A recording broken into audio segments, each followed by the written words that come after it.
First turtle of the game ay lalabas na rin. Onyx Indonesia, mukhang magpo-purple buff muna dito si Kyrie bago pumunta sa first turtle of the game at mauuna na nga dito ang Triple Esports. Magkakaroon na nga tayo ng Lord Dance dito in a matter of seconds. Pag nakuha na ni Kyrie yung kanyang purple buff, alam mong rakrakan na troll.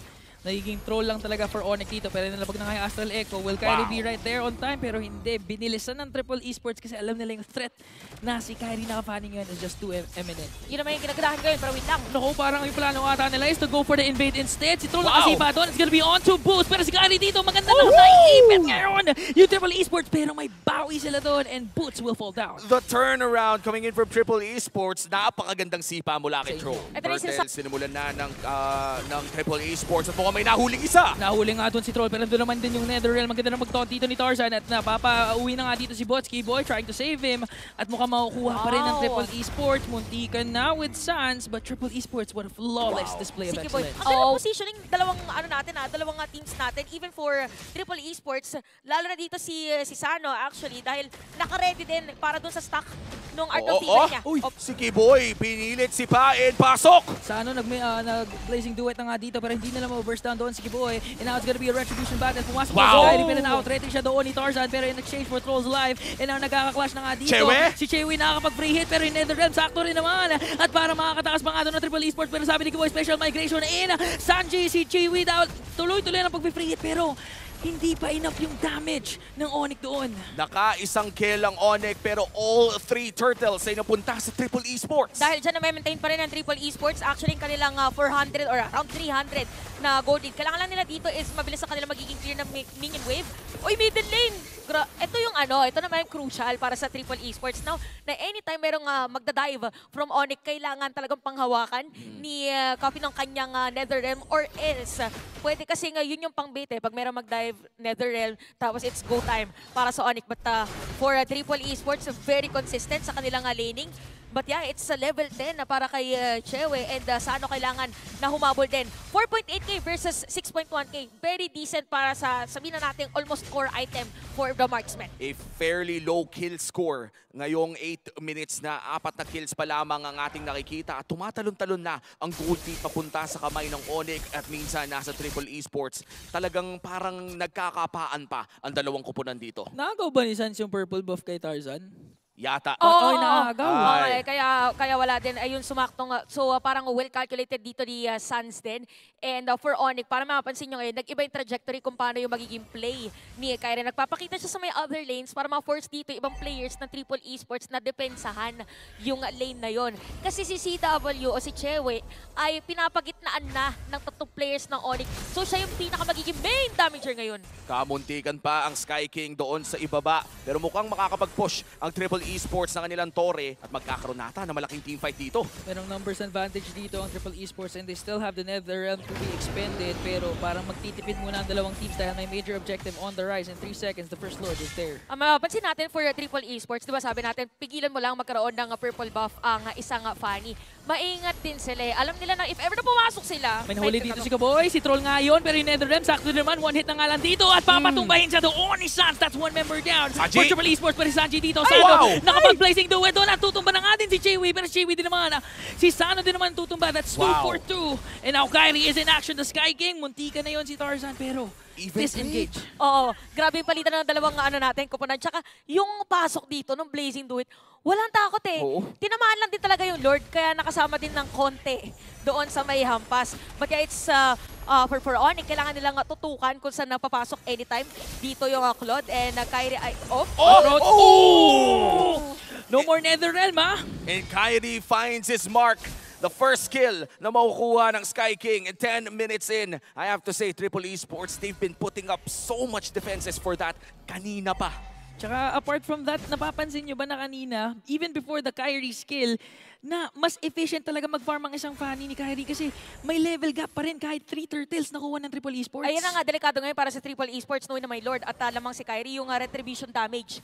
So ngayon naman, Triple Esports, ang pinakakinagandaan dito is since they have the Pakito, parang may threat din para yung sa Onyx na anytime ay biglang may nagsisplit push. Kaya meron din lagi nandun sa may bottom lane, pero wait lang, parang nagkakainitan dito sa may Lord. Suntukan para sa ating dalawang koponan. Half HP for this Lord at nakasipa nga doon. Pero tingnan mo si Kyrie going right after Troll. Troll. CW nandun na din. At nakaisa na nga doon si Chewy pero nandun din naman yung Netherrealm. Sana nakapag-free hit dito. Ginamit na kaya Bracer's Wrath. That's gonna be one man down. Pero si Chewy nakapag-free hit. Sano, hindi nila alam kung saan na nakapag-free hit din. Wow. K-Boy, wow, yung disiplina ng dalawang koponan.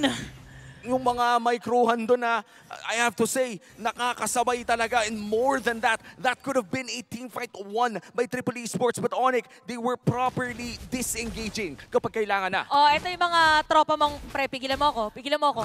Ganun yung nangyayari talaga. Kasi if ever na nanggigil dito, any Triple Esports or Onyx, magiging delikado sila. But for Onyx, talagang mas nakakalculate nila kung ano yung mga pwedeng risk against them. Oops, Sanji, nagalimitan ng cutthroat. Will Sans follow up with the Astral Echo? Astral Recall, si Troll ang sumalo. And now, na-zone out ng Onyx ang Triple Esports with a tower takedown din. They can actually take this Lord for themselves. It might just be free dahil medyo malayo pa ang jungler ng Triple Esports pero hindi naman binaburst ito ng Onyx. Kaya may chance pang makapwesto ang Triple Esports. Ingat lang lamang sa Guinevere. Si Keyboy ay nandun lamang sa may gilid. Alam na nga, dalawang koponan na actually na parang nagbe-bait lang sila sa isa't isa. Kasi kung mapapansin nyo, yung movement ni Sanji, diretso agad sa may bottom lane. And even for Onyx, binitawan din ni Lord. So pag magkakasalubungan sa bottom lane, pwede may pumilit para sa side ng Onyx na simulan yung Lord. Pero yung pwesto dito ni Chewe tsaka ni... Ay! Naku po, naipit na nga dito si Tarzan at the first down. Kaagad with the spatial migration. Nakasimal na naman dito si Troll. And then the Netherrealm is there. Pero nakakapag-free dito ngayon si Chewy. At ngayon si Kyrie papasok na nga doon. Hahabulin niya ngayon si Troll. Troll is the next target. Cutthroat will bring him down. 2 members down for Triple Esports. Pero nakakabawi din naman si Sano nakapag-blazing duel. Si Keyboy nag-conceal dito para makalayo. Astral Echo nilabas na nga rin. Chewe! Pero buhay pa rin si Keyboy. Pati si Chewy. Ang ganda ng hila ni Coffin doon. Naputol ang kable ng hari. And there you go. Hindi makakapag-lord ang dalawang koponan. Kakaiba yung laruan dito talaga nung Claude. Napakatapang at saka parang siya hindi po ng marksman na hindi niya na kailangan ng proteksyon at talagang pumapasok anytime. But yan, 8.3k versus 9.5k and pretty decent din na team fight para dito sa Onyx. Oh, naagawa mo na buff? Nagawa nakuha ni Sans yung buff. Tapos ngayon, tinutuloy ng Triple Esports ang Lord na ito. Chewy nandito rin naman. Pero sino ang makakuha? It's still gonna be on to Coffin. And Triple Esports with that play, nakakuha na sila ngayon ng 1.2k gold lead. 3 turtles, 1 lord.